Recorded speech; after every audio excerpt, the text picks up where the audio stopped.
मैंने अस्पताल के बेड से अपने बेटे को फ़ोन किया और उसने कहा, माँ, क्या ये बात मेरी पत्नी के जन्मदिन के बाद हो सकती है? उस एक वाक्य ने मेरे सीने के अंदर कुछ तोड़ दिया। घड़ी में 11-12 बजे थे। खिड़की से तेज़ धूप अंदर आ रही थी, इतनी तेज़ कि मुझे नर्स जूही का चेहरा साफ नहीं दिख रहा था। जब उसने पूछा, एक और कंबल चाहिए क्या? मैंने हाँ में सिर हिला दिया। ठंड की वजह से नहीं, बल्कि इसीलिए क्योंकि उस पल मेरे अंदर से भरोसा बहुत चुपचाप गिर गया था, बिना आवाज़ किए।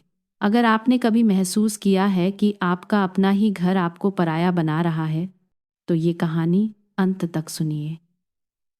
और एक छोटा सा काम, आप ये कहानी भारत के किस शहर या गांव से सुन रहे हैं, कमेंट में लिख दीजिए और चैनल को लाइक सब्सक्राइब कर दीजिए। क्योंकि कई बार एक कहानी किसी बुजुर्ग की आंखें खोल देती है और किसी परिवार की सच्चाई भी। पिछली बार जब मैंने एम्बुलेंस बुलाई थी, वो मेरे पति के लिए थी। आज वही सायरन मेरे लिए था। दिल तेज धड़क रहा था, हाथ ठंडे पड़ रहे थे, पसीना बह रहा था। रास्ते में पैरामेडिक ने पूछा, जन्म साल? मेरे मुंह ने जवाब दिया, 1956। लेकिन दिमाग कहीं और चला गया। उस साल मेरी माँ जिंदा थी और आज मैं खुद अस्पताल के स्ट्रेचर पर थी। एम्बुलेंस वाले ने पूछा, घर में कोई है जिसे फ़ोन करे? मैंने कहा, हाँ, बस एक। और मैंने अपने बेटे का नंबर दिया, वही एक नंबर जो 67 साल की मेरी ज़िंदगी के सबसे ज़रूरी दिन पर मेरी दुनिया था। उन्होंने कॉल किया, घंटी गई, फिर कट गया। इमरजेंसी में मुझे धीरे से बेड पर लिटाया गया। नर्स जूही, हल्के भूरे बाल, शांत आंखें, नरम आवाज़ें, उसने मेरे सीने पर मशीन के तार लगाए और बोली, मैडम, सांस धीरे धीरे लीजिए, घबराइए मत। मैं बोल सकती थी, पर बोलने को कुछ बचा नहीं था। कभी कभी इंसान चुप इसलिए नहीं होता कि आवाज़ नहीं है, बल्कि इसलिए कि दिल खाली हो जाता है। दोपहर के आसपास जूही ट्रे लेकर आई। अस्पताल का खाना, हल्का दलिया, बिना नमक की खिचड़ी जैसी चीज़, और एक छोटा सा कटोरा, संतरे के रंग की जेली जैसा। पानी का गिलास भी था, बिना बर्फ के। ट्रे पर मेरा नाम छपा था, पर इंक हल्की पड़ रही थी, जैसे मेरी पहचान भी धीरे धीरे फीकी हो रही हो। मैंने ढक्कन उठाया, फिर हाथ वापस गिर गया। भूख नहीं थी, अंदर कुछ और ही जल रहा था। तभी फ़ोन वाइब्रेट हुआ। स्क्रीन पर नाम चमका, दीपक। मैंने एक सांस ली और कॉल उठाया। उधर से तेज़ संगीत, हंसी, प्लेटों की आवाज़, और किसी ने ज़ोर से कहा, हैप्पी बर्थडे रुचिका। मेरे बेटे ने शोर के बीच कहा, हाँ माँ। मैंने बस कहा, बेटा। वो हंसा, पर वो हंसी ढीली थी, ध्यान कहीं और। हम लोग ब्रंच पर हैं माँ, रुचिका का जन्मदिन है। सब ठीक है ना? क्या हुआ? मैंने ऊपर छत की तरफ देखा। सफ़ेद दाग, एक हल्का पंखा, और बगल में मशीन की हरी लाइन जो मेरी धड़कन दिखा रही थी। मैं अस्पताल में हूँ, मैंने कहा। एक छोटा सा सन्नाटा, फिर उसका स्वर बदल गया। अस्पताल? कैसे? क्या हुआ? मैंने सच बताने के लिए मुंह खोला, पर पीछे से रुचिका की हंसी फिर सुनाई दी, और कोई गाना गा रहा था। दीपक ने जल्दी में कहा, माँ, हम अभी ब्रंच में हैं। क्या ये बात थोड़ी देर बाद हो सकती है? मैं बाद में कॉल करता हूँ। आप ठीक है ना? डॉक्टर देख रहे हैं ना? मैंने धीरे से कहा। हाँ, डॉक्टर देख रहे हैं। उसने राहत की सांस ली, जैसे उसने अपना काम पूरा कर दिया हो। ठीक है माँ, आप घबराना मत। मैं पार्टी के बाद कॉल करूँगा। कॉल कट गई। मैंने फ़ोन कान से हटाकर देखा। स्क्रीन काली, कमरे में सिर्फ मशीन की बीप और दीवार घड़ी की टिक टिक। उसी पल दीवार पर लगा छोटा कैलेंडर दिखा। किसी ने रुचिका के जन्मदिन पर लाल मार्कर से गोला बना रखा था। मुझे याद आया, मेरे पति गिरीश भी मेरे लिए ऐसे गोले बनाते थे, पर नीले पेन से। वो नीला पेन अब बहुत साल पहले सूख चुका था। दिन धीरे धीरे सरकता रहा। जूही नर्स स्टेशन पर कुछ लिख रही थी। मेरी ट्रे वैसे ही पड़ी रही। कोई लेने नहीं आया। जेली का कटोरा थोड़ा सा हिलकर एक तरफ झुक गया, रस नैपकिन पर फैल गया। मैंने कंबल ऊपर खींच लिया, ठंड से नहीं, बल्कि इसलिए कि मुझे कुछ पकड़ना था। फ़ोन पर कोई नया मैसेज नहीं। मैंने गलती से सोशल मीडिया खोल लिया। मैं ज़्यादा नहीं चलाती पर देखना जानती हूँ। वहाँ रुचिका थी, सफ़ेद ड्रेस, फूलों का गुलदस्ता, पीछे गर्म लाइटें, दोस्त हंस रहे थे। कैप्शन था, best birthday ever, lucky wife.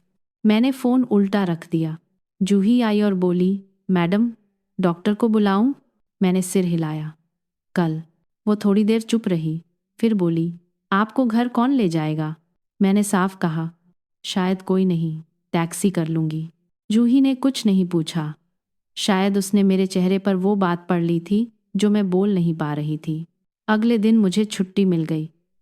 मैंने टैक्सी ली, कैश दिया और घर के बाहर कुछ सेकंड खड़ी रही। इसीलिए नहीं कि चाबी ढूंढ रही थी, चाबी तो वही थी, छोटे से गमले के नीचे, बल्कि इसलिए कि मेरे अंदर का एक हिस्सा अब भी मानता था कि मुझे चाबी की ज़रूरत नहीं होनी चाहिए थी। ये घर मेरा था, मेरी जिंदगी का घर। फिर भी मैं बाहर खड़ी थी, जैसे मेहमान। हल्की बारिश हो रही थी, मिट्टी की गंध थी, पत्ते जूतों के नीचे चिपक रहे थे। टैक्सी चली गई, कोई दरवाज़ा खोलने नहीं आया। मैंने झुककर गमला उठाया, चाबी निकाली, ताला घुमाया। क्लिक की आवाज़ सूखी थी, सीधी और बहुत अकेली। घर के अंदर ठंड थी, मौसम की नहीं, खालीपन की। रसोई चमक रही थी जैसे दिनों से किसी ने पकाया ही ना हो। दीवार पर सजावटी प्लेटें थीं, पर चमक नहीं थी। मैंने बैग कुर्सी पर रखा, कुर्सी चरचराई, जैसे मैंने अपने ही घर की शांति तोड़ दी हो। मैं चप्पल पहनकर रसोई में गई और पानी चढ़ाया। चाय की पुरानी डिब्बी लगभग खाली थी। मैं गिरीश का पसंदीदा मग निकाल लाई, सफ़ेद नीली किनारी वाला। हैंडल पर छोटा सा क्रैक। मैं हमेशा कहती थी, जोड़ दूंगी, पर जोड़ नहीं पाई। रेडियो ऑन किया, खबरें चल रही थीं, घरों के दाम बढ़ रहे हैं, लोग अपना पहला घर नहीं ले पा रहे। मैं पहले ध्यान नहीं देती, लेकिन उस खाली लिविंग रूम में वो बात गूंज कर लगी और पहली बार मुझे लगा ये घर जिसमें मैं खड़ी हूँ किसी और की योजना का हिस्सा तो नहीं बन चुका। तभी दरवाजे पर हल्की दस्तक हुई। मैंने खोला तो पड़ोस की रेणु आंटी थी, हाथ में डिब्बा। लाइट जल रही थी। सोचा आप आ गई होंगी, उन्होंने कहा। खबर मिली थी आप अस्पताल में थी। मैंने बस कहा, सुबह ही आई हूँ। उन्होंने अंदर झांका, फिर धीमे से बोली, आपको लेने कोई नहीं आया? मैंने सिर हिला दिया। रेणु आंटी ने गहरी सांस ली। मैंने आड़ू की मीठी डिश बनाई थी, ले आई। फिर थोड़ा झिझक कर बोली, एक बात बोलूं? लोग बातें कर रहे हैं। मैंने प्लेट रखते हुए पूछा, क्या? उन्होंने आवाज़ और धीमी की, आपकी बहू रुचिका, मैंने कल कैफ़े के बाहर सुना। वो एक प्रॉपर्टी डीलर से पूछ रही थी इस घर के बारे में। ऐसे बोल रही थी जैसे घर पहले से तय है, जैसे वो बस टाइम देख रही हो। मेरे हाथ प्लेट पर रुक गए। मेरे पेट में कुछ ठंडा सा उतरा। मैंने दिखाया नहीं, पर अंदर एक चेतावनी की घंटी बज गई। रेणु आंटी चली गई। मैंने बर्तन धोए, फिर ऊपर बेडरूम में गई। कमरा वैसा ही था, बिस्तर, तकिए, अलमारी, पर लकड़ी की दराज थोड़ा खुला था। मुझे याद नहीं कि मैंने उसे खुला छोड़ा हो। मैंने दराज खींची। अंदर एक पुराना लिफाफा था, किनारे घिसे हुए, ऊपर नीले पेन से गिरीश की लिखावट, हेमा, ज़रूरत पड़े तभी खोलना। मेरे हाथ नहीं कांपे, पर दिल भारी हो गया। मैंने लिफाफा खोला। अंदर एक कागज़, 3 बार मोड़ा हुआ, लिखा था, अगर मैं पहले चला जाऊं तो किसी को भी तुम्हें इस घर से हटाने मत देना जब तक तुम खुद न चाहो। फैसला हमेशा तुम्हारा रहेगा। और एक बात, कागज़ों को अपनी नज़र से दूर मत होने देना। मैंने उसे 2 बार पढ़ा। उस एक लाइन में मेरे पति की पूरी समझ थी कि जब इंसान कमज़ोर होता है तब सबसे पहले लोग उसके फैसले छीनते हैं। मैं नीचे आई। पुराने स्टडी वाले दराज में रजिस्ट्री के कागज़ देखे। मकान अब भी मेरे नाम था, कोई ट्रांसफ़र नहीं, कोई बदलाव नहीं। मैंने फाइल बंद की, बहुत धीरे से, जैसे आवाज़ भी किसी को खबर न कर दे। उसी शाम मेरी पोती ईशा आई, 12 साल की, समझदार आंखें, बाल घने और काले, धूप में कुछ सुनहरी लटें। वो रसोई में खड़ी थी। मेरी उंगली पर पैनकेक के घोल की थोड़ी सी परत लगी थी। उसने अचानक पूछा, दादी, मम्मी ने कहा था कि आपको बस साल के आखिर तक यहीं रहना है। इसका क्या मतलब? मेरी सांस अटक गई। मैंने तुरंत जवाब नहीं दिया। कमरे में दीवार घड़ी की टिक टिक साफ सुनाई दे रही थी। मैंने धीमे से कहा, मुझे नहीं पता बेटा। ईशा ने जिद नहीं की, पर उसकी आंखें मुझ पर टिकी रहीं जैसे वो मेरे जवाब के पीछे का सच पढ़ रही हो। अगली सुबह हमने साथ नाश्ता किया। वो स्ट्रॉबेरी पसंद करती थी, मैंने उसे खुद ऊपर से डालने दिया। घर के बाहर बारिश रुक चुकी थी, आंगन चमक रहा था, चिड़ियां तार पर बैठी थीं। 10:42 पर दीपक का वीडियो कॉल आया। पहले रुचिका का चेहरा दिखा तौलिया लपेटे, पीछे किसी सैलून जैसा माहौल, पानी की आवाज़। उसने जल्दी से कहा, हाय माँ, और स्क्रीन दीपक की तरफ घुमा दी। दीपक ने बस पूछा, ठीक हो? मैंने कहा, हाँ। उसने पूछा, आप और ईशा कुछ कर रहे? मैंने कहा, नाश्ता। उसने कहा, अच्छा, मैं बाद में कॉल करता हूँ, अभी बिजी हूँ। कॉल 28 सेकंड में ख़त्म।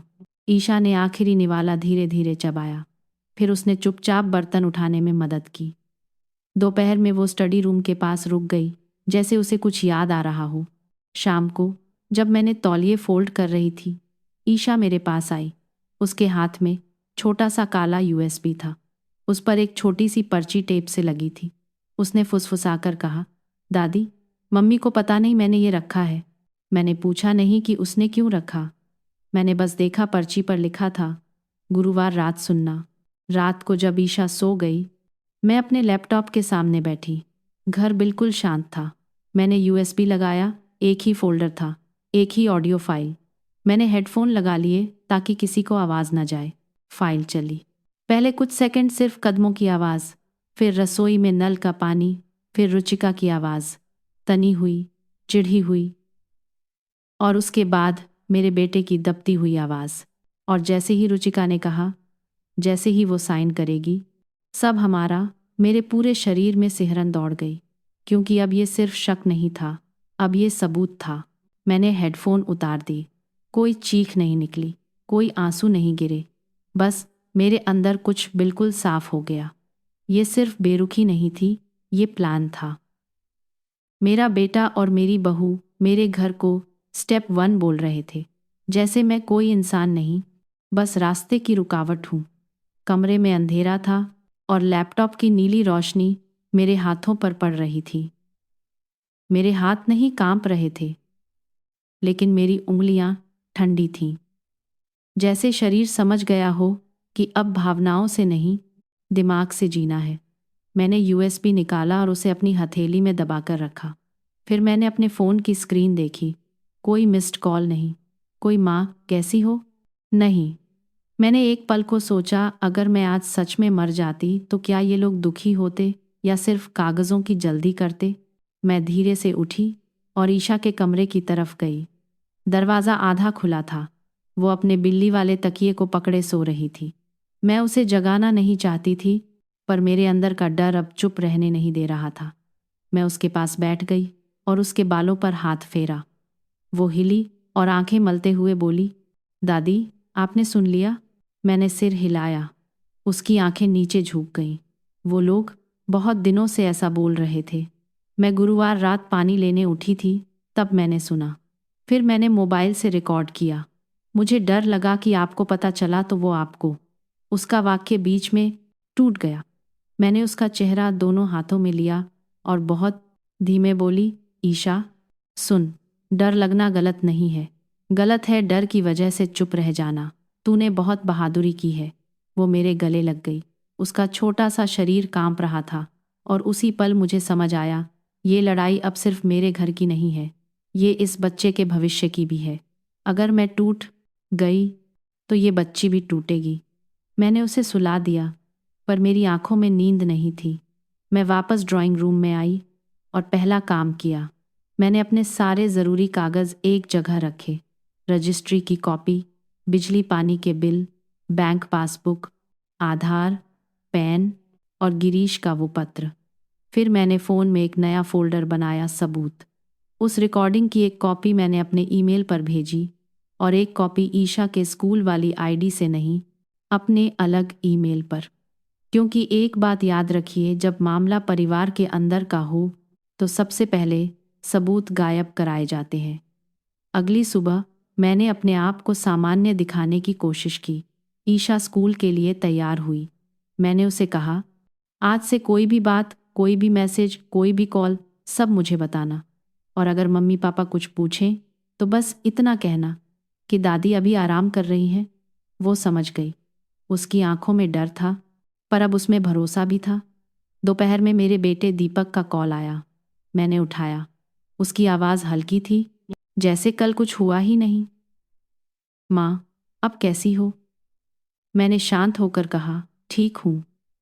वो बोला, कल मैं बिजी था, तुम समझो ना। मैंने कहा, हाँ, समझ गई। मुझे पता था अगर मैं अभी गुस्सा करूंगी तो वो सतर्क हो जाएगा, और सतर्क आदमी सबूत मिटाने में देर नहीं करता। इसलिए मैंने अपना दर्द अंदर दबा लिया, बस कुछ दिनों के लिए। फिर उसने कहा, रुचिका कह रही थी कि आप अकेली मत रहो, ईशा कुछ दिन आपके पास रह ले। फिर मैंने उसी लाइन को पकड़ लिया। फिर क्या? वो हंसा, अरे कुछ नहीं, बस आपके लिए अच्छा रहेगा। मैंने धीरे से पूछा, और तुम कब आ रहे हो मिलने? कुछ सेकंड चुप्पी। फिर वो बोला, अभी रुचिका का काम चल रहा है और अगले हफ्ते देखते हैं। मैंने ठीक है कहा और कॉल रख दी। कॉल रखते ही मैंने दूसरा काम किया। मैं सीधे बैंक गई, क्योंकि बहुत लोग सोचते हैं कि धोखा सिर्फ प्रॉपर्टी में होता है। असल में शुरुआत बैंक से होती है। अगर किसी के पास आपका सलभार है, ओटीपी, आपका एटीएम, आपका यूपीआई या इंटरनेट बैंकिंग का एक्सेस है, तो वो आपको पता लगे बिना भी बहुत कुछ कर सकता है। बैंक में मैंने मैनेजर से कहा, मुझे अपने अकाउंट की पिछले 12 महीने की स्टेटमेंट चाहिए, अभी। मैनेजर ने मुझे देखा, मैडम, सब ठीक है। मैंने बस कहा, घर में कुछ गलत हो रहा है, मुझे कंट्रोल वापस चाहिए।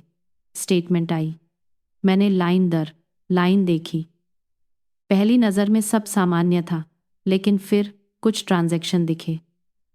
Home maintenance, furniture, school fees advance और कुछ ऑनलाइन ट्रांसफ़र। रकम छोटी छोटी नहीं थी, कुछ 25,000, कुछ 40,000 और एक बार 1,10,000। मेरे गले में कुछ अटका। मैंने पूछा, ये ट्रांसफ़र किसने किए?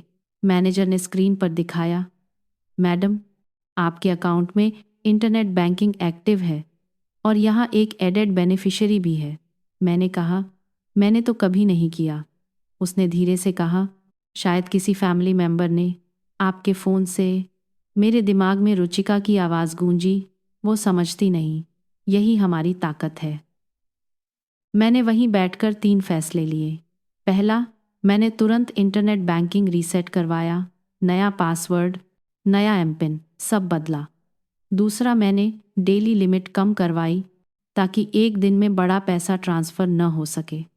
तीसरा, मैंने ट्रांजैक्शन अलर्ट अपने अलग नंबर पर करवाया, क्योंकि कई बार घर में आपका ही नंबर किसी और के हाथ में होता है। और एक बहुत ज़रूरी बात मैंने मैनेजर से साफ पूछी, मेरे अकाउंट का नॉमिनी कौन है? वो बोला, मैडम, नॉमिनी आपका बेटा है। मैंने सिर हिलाया। ठीक है, पर ये याद रखिए, नॉमिनी होने का मतलब मालिक होना नहीं होता। मैनेजर ने थोड़ी हैरानी से देखा। मैंने खुद को समझाते हुए कहा, ये बात बहुत लोगों को नहीं पता। नॉमिनी का काम बस इतना है कि अगर कुछ हो जाए तो बैंक पैसा होल्ड न करे। असली हक कागज और कानून से चलता है, वसीयत, उत्तराधिकार और कानूनी वारिस से। मैंने मैनेजर से कहा, मुझे अपने सारे फॉर्म की कॉपी चाहिए और मैं एक वकील से मिल रही हूँ। बैंक से बाहर निकली तो मुझे पहली बार लगा कि मैं फिर से अपने पैरों पर खड़ी हूँ। अब दूसरा कदम था वकील। मैं उसी दिन शाम को एडवोकेट आलोक मेहता के ऑफिस गई। शहर का पुराना इलाका, सीढ़ियाँ, फाइलों की गंध और दीवार पर भगवान गणेश की छोटी फोटो। वहाँ कोई चमक धमक नहीं थी, पर काम की सच्चाई थी। मेहता साहब ने मेरी बात पूरी सुनी। ईशा मेरे साथ बैठी थी, चुप पर चौकन्नी। मैंने यूएसबी उनके सामने रखा और कहा, मैं बहस नहीं करना चाहती, मैं सिर्फ खुद को और इस बच्ची को सुरक्षित करना चाहती हूँ। मेहता साहब ने रिकॉर्डिंग सुनी। फिर उन्होंने एक लंबी सांस ली और कहा, हेमा जी, ये मामला सिर्फ घर का नहीं है, ये सीनियर सिटीजन प्रोटेक्शन और फाइनेंशियल अब्यूज़ का भी है। लेकिन पहले हम आपको सुरक्षित करेंगे। उन्होंने मुझे आसान भाषा में 4 बातें समझाईं। पहली, कागज़ों का कंट्रोल, प्रॉपर्टी पेपर, रजिस्ट्री और मूल दस्तावेज हमेशा आपके पास रहने चाहिए, किसी अलमारी में नहीं जहां कोई भी हाथ डाल सके। दूसरी, पावर ऑफ अटॉर्नी, अगर कभी भी किसी ने कहा बस ये पोआ साइन कर दो, हम सब संभाल लेंगे, तो सावधान हो जाइए। जनरल पोआ मतलब आप अपनी ताकत किसी और को दे रहे हैं। ज़रूरत हो तो स्पेशल पोआ दीजिए, सीमित काम के लिए, सीमित समय के लिए। तीसरी, वसीयत, वसीयत जितनी साफ होगी उतनी लड़ाई कम होगी और इसे हर 2-3 साल में अपडेट करना ठीक है। चौथी, ट्रस्ट, अगर आप बच्चों का भविष्य बचाना चाहती हैं लेकिन माता पिता पर भरोसा नहीं, तो ट्रस्ट सबसे अच्छा रास्ता है। उसमें पैसा बच्चों के लिए लॉक हो जाता है। मेहता साहब ने फिर पूछा, आप चाहती क्या हैं? मैंने बिना रुके कहा, मैं चाहती हूँ मेरा बेटा और बहू मेरे घर को अपने हाथ में न ले सके और ईशा को वो मिडिल में न कुचल सके। मेहता साहब ने सिर हिलाया। ठीक है, हम 2 काम करेंगे। एक, आपके मेडिकल फिटनेस का सर्टिफिकेट, ताकि कोई आपको मेंटली अनफिट न कह सके। 2, हम आपके दस्तावेज मजबूत करेंगे और ज़रूरत पड़ी तो पुलिस कंप्लेंट भी। मैंने पूछा, मेडिकल फिटनेस क्यों? उन्होंने कहा, क्योंकि जब लोग प्रॉपर्टी लेना चाहते हैं तो सबसे आसान तरीका ये होता है, बुजुर्ग को भुलक्कड़ साबित करो, फिर कोर्ट में कहो कि हम गार्जियन बने और फिर आपका सब कुछ लीगल तरीके से छीना जा सकता है। मेरे पेट में आग सी लगी। यही तो रुचिका कह रही थी। वो समझती नहीं, यही हमारी ताकत है। मेहता साहब ने मुझे एक सूची दी, कल ये सब लेकर आइए, प्रॉपर्टी पेपर, बैंक स्टेटमेंट, आपका आधार, पेन और ईशा का स्कूल रिकॉर्ड। घर लौटते समय ईशा ने धीरे से पूछा, दादी, क्या मम्मी पापा मुझे वापस ले जाएंगे? मैंने गाड़ी की खिड़की से बाहर देखते हुए कहा, जो भी होगा मैं तुझे अकेला नहीं छोड़ूंगी, लेकिन एक बात याद रख, हम सच के साथ हैं। उस रात मैं फिर सो नहीं पाई। मैं सोच रही थी अब मेरा बेटा कब अगला कदम उठाएगा, क्योंकि जब प्लान टूटता है तो लालच वाले लोग घबराकर जल्दी गलती करते हैं। और ठीक यही हुआ। रात करीब 11 बजे मेरे फ़ोन पर एक मैसेज आया। नंबर मेरे बेटे का था। माँ, कल सुबह हम आ रहे हैं, कुछ ज़रूरी कागज़ हैं, बस आपके साइन चाहिए। मेरे हाथ रुक गए। मैंने ईशा की तरफ देखा। वो भी जाग रही थी, जैसे वो भी समझ गई हो कि ये ज़रूरी कागज़ क्या हो सकते हैं। मैंने मेहता साहब को तुरंत फॉरवर्ड किया। फिर मैंने अपने घर का मेन दरवाज़ा अंदर से लॉक किया और टेबल पर वो यूएसबी बैंक स्टेटमेंट और गिरीश का पत्र एक साथ रख दिया, जैसे युद्ध से पहले हथियार रखे जाते हैं। दरवाजे के बाहर हवा तेज चल रही थी और मेरे अंदर एक डर के साथ एक और चीज़ भी उठ रही थी। गुस्सा नहीं, फैसला। क्योंकि सुबह अगर वो लोग साइन लेने आ रहे थे तो मैं तैयार थी। पर सवाल ये था, क्या वो सिर्फ कागज़ लेकर आएंगे या इस बार अपने साथ वो चाल भी लाएंगे जो मेरे खिलाफ सबसे खतरनाक होगी। सुबह होने से पहले ही मेरी नींद खुल गई। बाहर हल्की ठंडक थी और घर के अंदर वो अजीब सी चुप्पी थी जो तूफान से ठीक पहले होती है। मैंने चाय नहीं बनाई, बस पानी पिया और अपने फ़ोन को टेबल पर ऐसे रखा कि रिकॉर्डिंग साफ चले। फिर मैंने मेहता साहब को एक छोटा मैसेज किया, वो लोग आ रहे हैं, आप तय समय पर पहुंच जाइए। ईशा मेरे पास आकर खड़ी हो गई। उसकी आंखों में डर था, पर उसने धीमे से कहा, दादी, मैं भी रिकॉर्ड करूं? मैंने सिर हिलाया, हाँ बेटा, लेकिन चुपचाप। और अगर मैं कहूं पानी ले आओ तो समझ जाना पुलिस को कॉल करना है। ठीक 9:17 पर गेट की घंटी बजी। एक लंबी, लगातार वाली घंटी, जैसे किसी को हक हो। मैंने दरवाज़ा तुरंत नहीं खोला। पहले दरवाजे की चेन लगाई, फिर धीरे से खोला। दीपक सामने था, बाल ठीक से सेट, आंखों के नीचे हल्की थकान, हाथ में फाइल। उसके पीछे रुचिका सफ़ेद सूट में, दुपट्टा सलीके से, चेहरे पर वही मीठी मुस्कान जो अब मुझे नकली लगती थी। रुचिका ने अंदर आते ही आवाज़ बहुत मुलायम कर दी, माँ जी। कैसी तबीयत है अब? हम बहुत परेशान थे, दीपक ने भी कहा। माँ, कल वाला दिन, सॉरी, तुम जानती हो ना, सब अचानक। मैंने उन्हें सोफे की तरफ इशारा किया। बैठो। मेरी आवाज़ शांत थी और यही बात उन्हें सबसे ज़्यादा उलझा रही थी, क्योंकि उन्हें उम्मीद थी मैं रोऊंगी, चिल्लाऊंगी, गिड़गिड़ाऊंगी या कमज़ोर दिखूंगी। पर मैं सीधे बैठी थी। ईशा किचन की तरफ चली गई, जैसे सिर्फ पानी लेने जा रही हो, पर उसके हाथ में फ़ोन था। रुचिका ने फाइल खोलते ही कहा, माँ जी, बस 1-2 कागज़ हैं, आपके भले के लिए। डॉक्टर ने भी कहा आपको स्ट्रेस नहीं लेना चाहिए। मैंने बहुत साधारण तरीके से पूछा, ये कागज़ किस बारे में है? दीपक ने फाइल मेरी तरफ खिसकाई।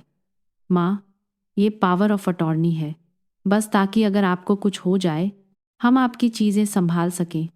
और एक छोटा सा फॉर्म है, घर की मेंटेनेंस और कुछ बैंक वाला काम। पावर ऑफ अटॉर्नी सुनते ही मेरे अंदर का अलार्म बज गया, पर चेहरे पर कुछ नहीं आया। मैंने कागज़ उठाया। सबसे ऊपर बड़े अक्षरों में लिखा था, जनरल पावर ऑफ अटॉर्नी। नीचे लाइनें थीं, संपत्ति का प्रबंधन, बिक्री, ट्रांसफ़र, बैंक लेन देन। मेरा हाथ वहीं रुक गया। मैंने धीरे से कागज़ टेबल पर रखा और पूछा, दीपक, तुम्हें पता है जनरल पोआ का मतलब क्या होता है? दीपक ने नज़रें चुराईं। रुचिका बीच में कूद पड़ी।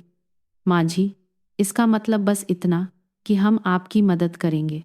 आप अकेली हैं, उम्र हो गई है, हम जिम्मेदारी ले रहे हैं।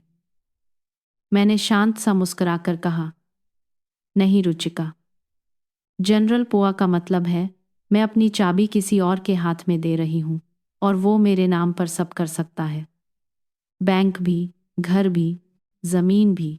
और ये मदद नहीं, कंट्रोल है। दीपक ने जैसे रुकते हुए कहा, माँ, तुम गलत मत सोचो, हम तो बस। मैंने उसकी बात काटी नहीं, बस उसकी आंखों में देखते हुए कहा, मैं गलत सोचती तो अस्पताल में मैं तुम्हें कॉल करके भी अकेली न होती, और मैं गलत सोचती तो तुम्हारी आवाज़ रिकॉर्डिंग में इतनी साफ न होती। रुचिका की मुस्कान एकदम फ्रीज हो गई। दीपक के चेहरे का रंग बदल गया। कौन सी रिकॉर्डिंग? उसने पूछा। मैंने टेबल के दराज से यूएसबी निकाला, बहुत धीरे से रखा, जैसे कोई हथियार नहीं, कोई सच रख रही हूँ। गुरुवार रात की, जिसमें तुम दोनों कह रहे थे, जैसे ही वो साइन करेगी सब हमारा, और वो समझती नहीं, यही हमारी ताकत है। रुचिका की आंखें तेज हो गईं। ये झूठ है, आपने चोरी से। मैंने उसे बीच में ही रोक दिया। चोरी? मैं उसी घर में रह रही हूँ, और रिकॉर्डिंग ईशा ने की, क्योंकि वो डर गई थी कि तुम लोग मुझे ज़बरदस्ती कुछ साइन करवा दोगे। ये सुनते ही रुचिका का चेहरा सख्त हो गया। आपने बच्ची को हमारे खिलाफ कर दिया। आप बहुत चालाक हो रही हैं माँ जी, दीपक ने धीमे से कहा। ईशा ने? उसके चेहरे पर पहली बार कुछ टूटता दिखा, जैसे उसे एहसास हुआ कि बात सिर्फ घर की नहीं, उसकी बेटी की भी है। मैंने उसी मौके पर दूसरा सबूत रखा, बैंक स्टेटमेंट। और ये देखो, पिछले 12 महीनों में मेंटेनेंस के नाम पर, स्कूल के नाम पर, इन्वेस्टमेंट के नाम पर मेरे अकाउंट से पैसे ट्रांसफ़र हुए हैं। मैं अकेली रहती हूँ, मैंने ये ट्रांसफ़र नहीं किए। तुम्हारे पास ओटीपी कैसे आता था दीपक?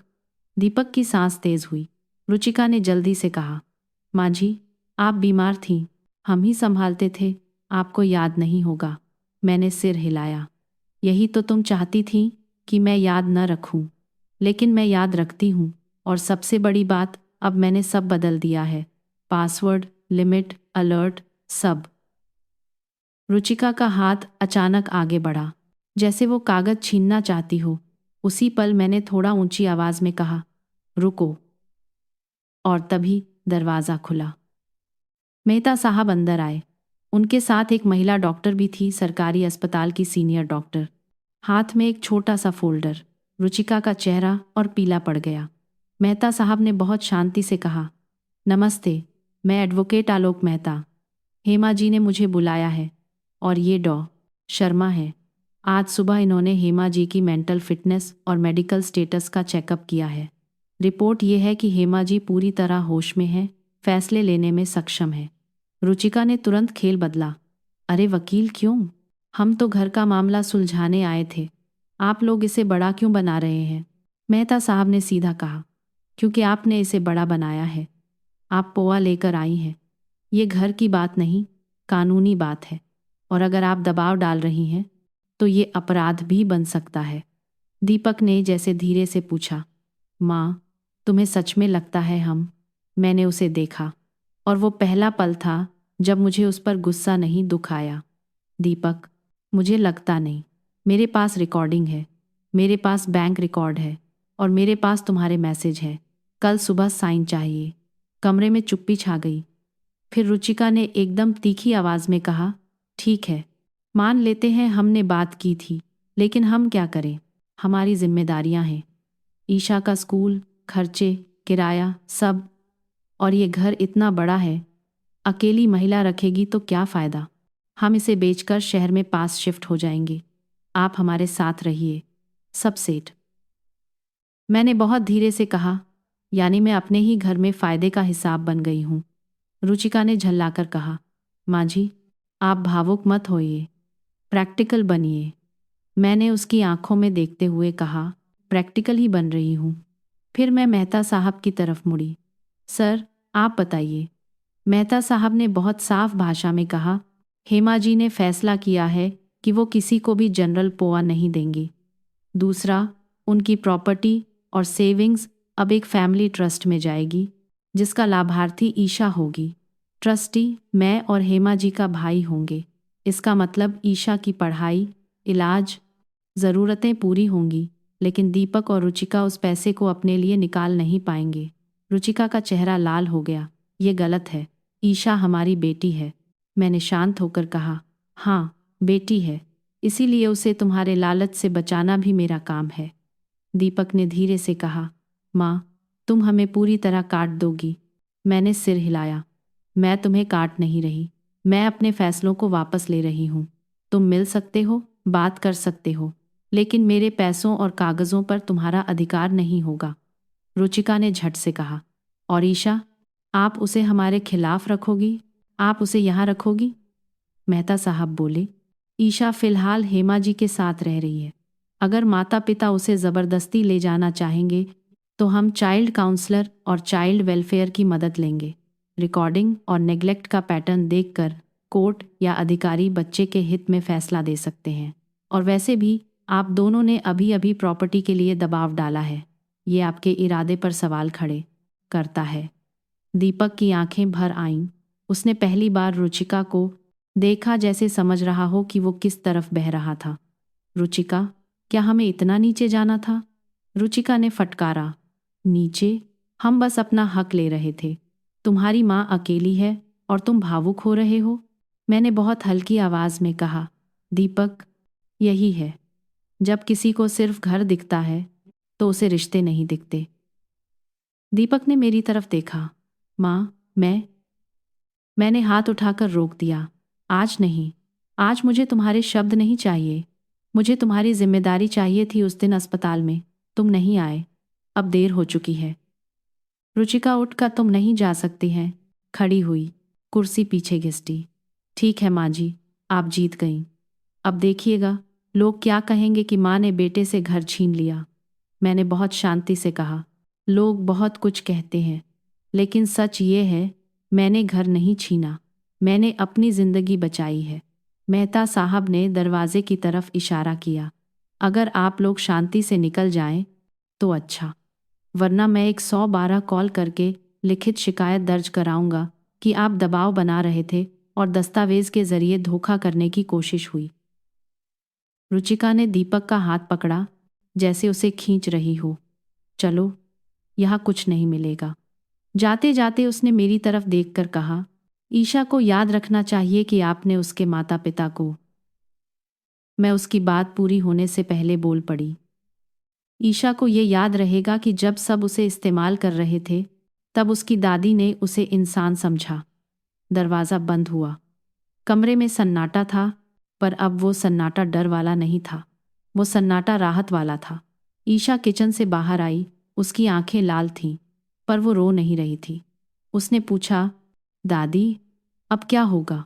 मैंने उसके सिर पर हाथ रखा। अब हम चीज़ें सही तरीके से करेंगे। अगले 2 हफ्तों में हमने सब कानूनी काम पूरे किए। मैंने सरकारी अस्पताल से फिटनेस सर्टिफिकेट लिया ताकि कोई मुझे भूलने वाली बताकर मेरा कंट्रोल न छीन सके। मैंने अपनी वसीयत रजिस्टर्ड कराई और उसकी कॉपी बैंक लॉकर में रखी। मैंने घर की चाबी गमले के नीचे रखना हमेशा के लिए बंद किया, क्योंकि जो लोग आपका घर चाहते हैं वो सबसे पहले आपकी आदतें पढ़ते हैं। मैंने बैंक में 2 स्तरीय अलर्ट सेट कराया, मेरे नंबर और मेरे भाई के नंबर दोनों पर। मैंने हर दस्तावेज़ की फ़ोटोकॉपी बनाई और एक भरोसेमंद फाइल में रखी। और सबसे ज़रूरी, मैंने ईशा के साथ एक नियम बनाया। घर में कोई भी बात तुम्हें असहज करे तो चुप नहीं रहना। दीपक ने 3 बार कॉल किया। मैं उठाती रही, पर सिर्फ एक लाइन कहती, जब तुम्हें सच में रिश्ता निभाना हो तब बात करेंगे। अभी मुझे अपने और ईशा के लिए सुरक्षित जगह बनानी है। कुछ महीनों बाद स्कूल काउंसलर की मदद से ईशा की पढ़ाई स्थिर हुई। वो फिर से हंसने लगी। उसने एक दिन मुझसे कहा, दादी, पहले मुझे लगता था बड़े लोग हमेशा सही होते हैं। अब मुझे पता है बड़ा होना सही होना नहीं है। मैंने उसे गले लगाया। और सही होना भी हमेशा आसान नहीं होता बेटा। मैं आपको एक बात बहुत साफ कहकर ख़त्म करना चाहती हूँ। अगर आप बुज़ुर्ग हैं या आपके घर में कोई बुज़ुर्ग है तो ये 4 बातें याद रखिए। पहली, कभी भी किसी को अपना OTP, UP पिन या बैंक पासवर्ड मत दीजिए। प्यार और पासवर्ड अलग चीज़ें हैं। दूसरी, जनरल पावर ऑफ अटॉर्नी बहुत खतरनाक हो सकता है। ज़रूरत हो तो सिर्फ सीमित काम के लिए, सीमित समय के लिए स्पेशल पोआ दीजिए। तीसरी, नॉमिनी का मतलब मालिक नहीं होता। असली हक वसीयत और कानूनी वारिस तय करते हैं। चौथी, अगर आपको लगे कोई दबाव डाल रहा है तो चुप मत रहिए। रिकॉर्ड कीजिए, भरोसेमंद वकील से मिलिए और ज़रूरत पड़े तो पुलिस या सीनियर हेल्पलाइन की मदद लीजिए। आज मैं उसी उम्र में हूँ जब लोग कहते हैं अब आराम करो, लेकिन मैंने सीख लिया आराम तब आता है जब आपकी ज़िंदगी आपके हाथ में हो। मेरा बेटा मरा नहीं है, पर वो इंसान भी नहीं रहा जिसे मैंने पालकर बड़ा किया था।